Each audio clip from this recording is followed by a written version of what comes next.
Good evening from Washington. I'm Larry O'Connor. The Secretary of State, Antony Blinken, he's got to go. He needs to be impeached. He's compromised. He can't do his job, and I'd like to lay out the case for that. First of all, understand something. He's our chief diplomat. He's in charge of representing the United States in foreign affairs and foreign negotiations.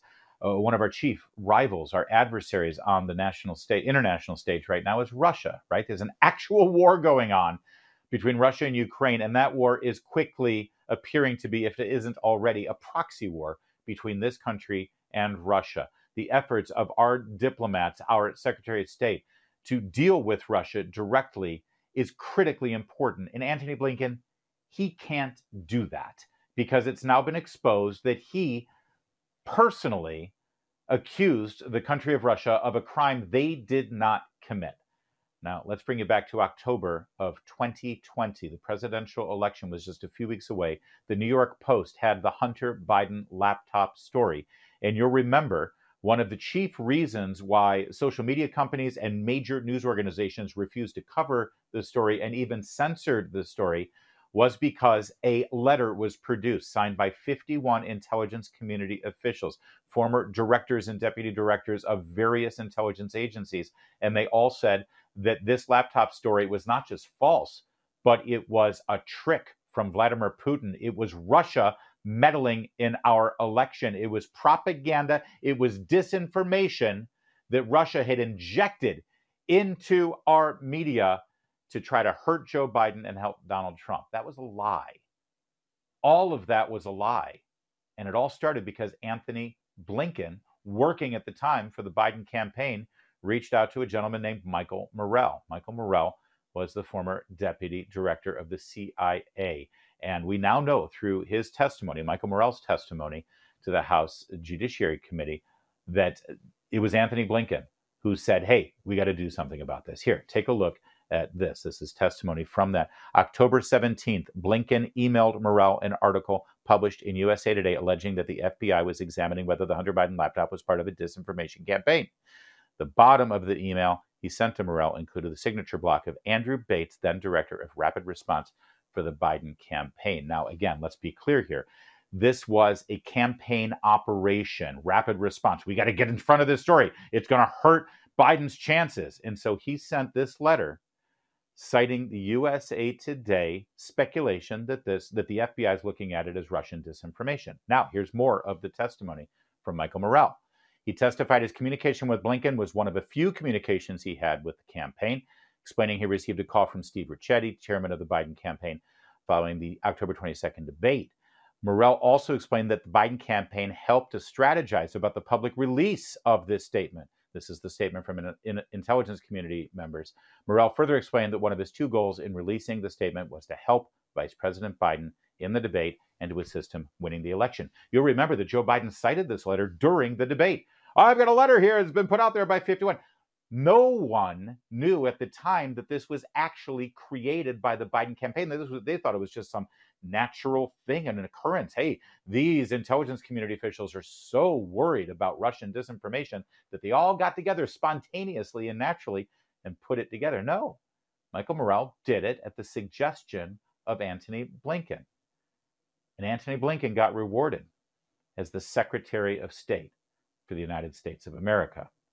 And now he represents us in dealing with Russia while we're engaged in a proxy war with them. This man can't be trusted. How is Russia supposed to take this guy seriously when he has orchestrated a damnable lie against that? Now, listen, I'm no apologist for Russia. I have no doubt that they try to meddle in our elections, but I'm not the Secretary of State. And I'm not going out of my way to publicly accuse them of something that we know now they did not do. In this case, they had nothing to do with the Hunter Biden laptop story. Antony Blinken was asked about this by a reporter over at Fox News. I wish I had been there. I had a couple of follow-ups, but here's how the question and answer went. I want to ask about the letter that was written concerning Hunter Biden's laptop that said it was Russian disinformation. Can you explain what your role was in that and if you incentivized it?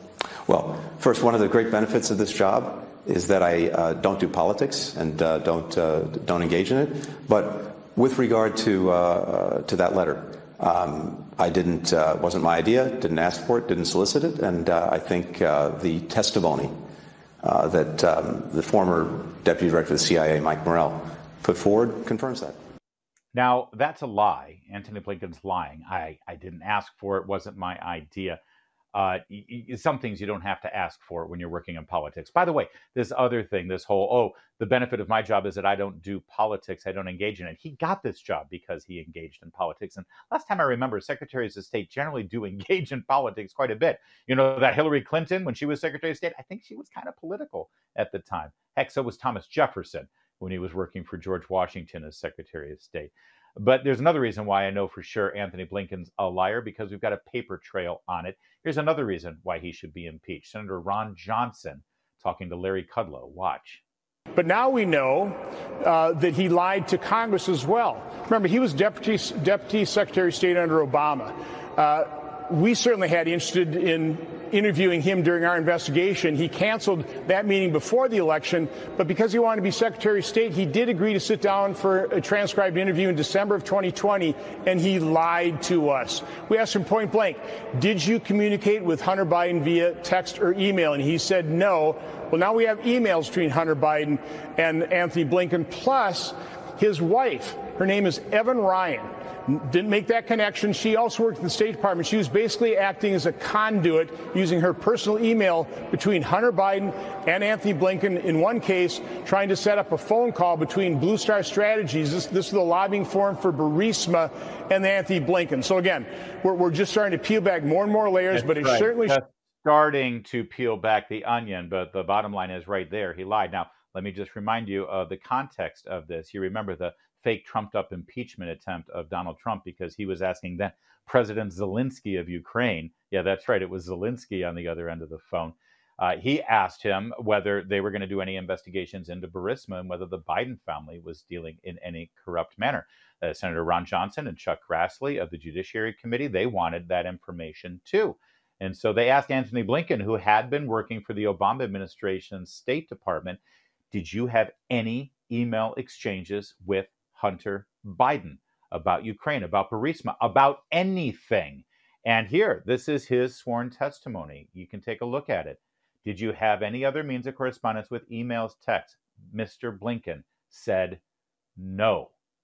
That's sworn testimony before the United States Senate, who has oversight and confirmation powers for Mr. Blinken's position as Secretary of State. And he lied. He 100% lied. He did have email exchanges with Hunter Biden.